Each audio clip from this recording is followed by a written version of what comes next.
April 22వ తారీఖు రోజున Jammu and కాశ్మీర్లో ఉన్న పహల్గామ్ ప్రాంతంలో ఉన్న బైసారన్ లేవలో దాదాపు 28 మంది పర్యాటకులను అతి దారుణంగా చంపేయడం జరిగింది.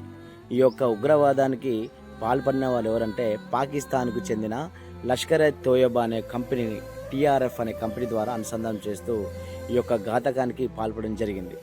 సో ఇక్కడ ఏంటి అంటే పాపం ప్రతి ఒక్కరిని వాళ్ళ యొక్క ఇస్లామిక్ వచనాలు పలకమని చెప్పి పలికిన వాళ్ళని వదిలేసి పలకని వాళ్ళని చంపేయడం జరిగింది. అందులో ఒక మహిళని, ఈ యొక్క విధ్వంసాన్ని నరేంద్ర మోడీకి ఎలా అయినా చెప్పాలని చెప్పేసి అందులో ఒక మహిళను వదిలేస్తే ఇప్పుడు అదే విషయం మీద ప్రధానమంత్రి మోడీ ఏం మాట్లాడుతున్నారంటే ఎవరిని వదిలిపెట్టేదే లేదు, వాళ్ళకి సంబంధించిన అన్ని కార్యకలాపాలు ఆపేయండి, వీసాలు ఆపేయండి అంటున్నారు. కానీ గడిచిన బీజేపీ గవర్నమెంట్ ఎప్పుడైతే అధికారంలో వచ్చిందో అప్పటి నుంచి జై శ్రీరామ్ అంటూ నినాదం చేస్తున్నప్పటి నుంచి ఈ ఉగ్రవాదాలు అనేవి స్టార్ట్ అయినాయి.